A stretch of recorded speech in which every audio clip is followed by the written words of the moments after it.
It was supposed to be a routine flight. Passengers settled into their seats. Families, students, tourists, ordinary people heading home. But 35,000 feet above the earth, everything changed. 4 hijackers stood up, and within minutes, the plane was no longer in control of its crew.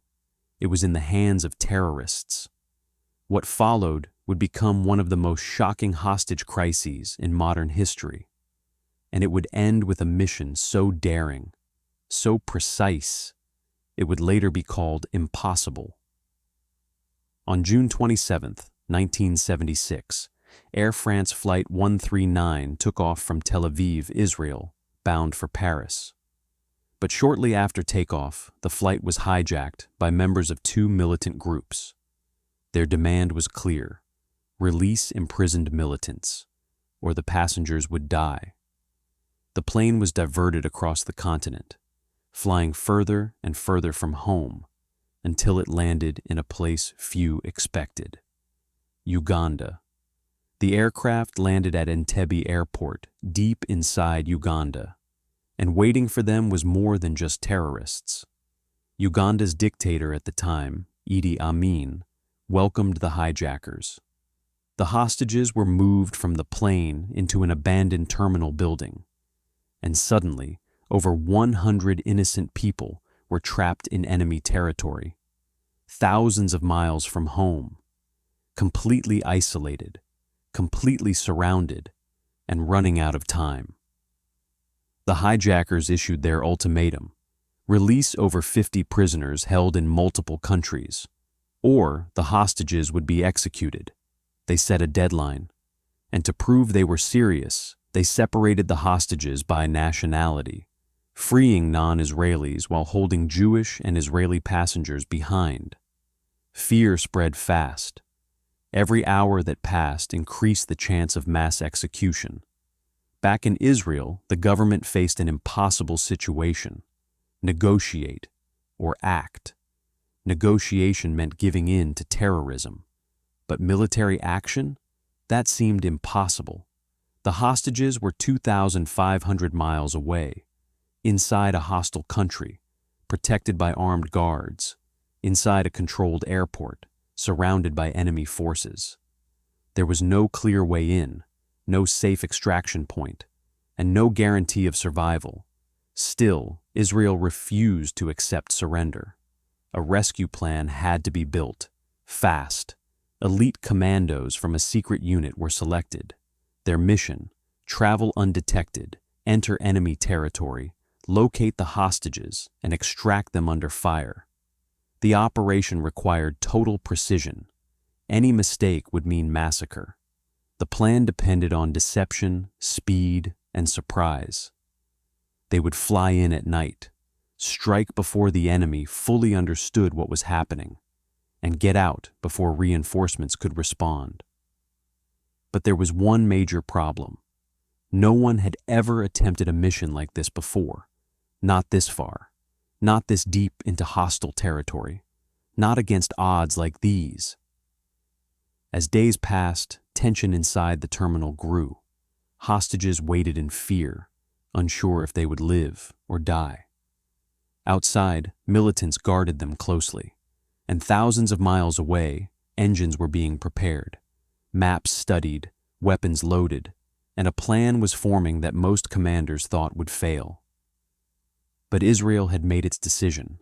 If diplomacy failed, they would bring their people home themselves, no matter the cost.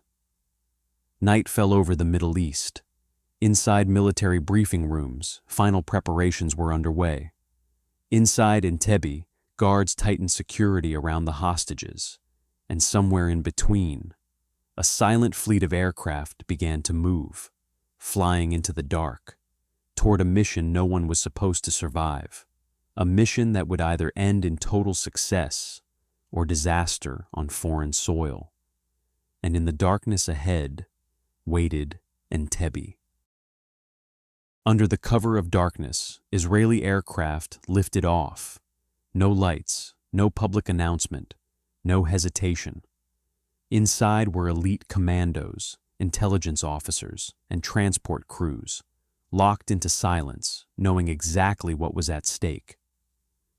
Their destination was simple to say, but nearly impossible to reach: Entebbe Airport, over 2,500 miles away, deep inside hostile Uganda. A place where failure didn't mean retreat, it meant death. As the planes crossed borders and continents, the mission remained invisible. Every mile forward increased the risk. One radar detection, one interception, one leak, and the entire operation would collapse before it even began. But they kept flying. The strategy was built on one critical idea: shock and speed. They would land unexpectedly, move immediately, reach the terminal building where the hostages were held, eliminate resistance, and extract everyone before Uganda could organize a response. But there was a problem. The airport was guarded, surrounded by military forces loyal to Idi Amin, and the hostages were being held inside a single terminal building, close enough that any firefight would put them directly in danger. Everything depended on timing. Seconds would matter. Hours later, the Israeli aircraft descended toward Entebbe Airport. Inside the control tower, nothing seemed unusual. Then the planes touched down. At first, guards didn't react. They assumed it was a routine arrival. But what they didn't realize was that something was wrong. Very wrong. The doors of the aircraft opened, and out came something unexpected: a black Mercedes limousine, flanked by armed escorts. This was not part of the hijackers' plan. It was Israel's deception. They had studied Idi Amin's behavior and knew he often used similar vehicles when arriving at the airport. So they created a false impression that a high-ranking official had arrived. For a brief moment, confusion spread among the guards, and that moment was all they needed. The convoy moved quickly across the tarmac toward the terminal building. Inside were disguised commandos, moving with precision, weapons ready but concealed until the last second. Then suddenly, a guard spotted something wrong: a weapon, a movement, a realization. He raised his rifle, and in an instant, the silence exploded into gunfire. The first shots of Operation Entebbe shattered the night. Israeli commandos stormed the building. Doors were breached. Guards were engaged at close range.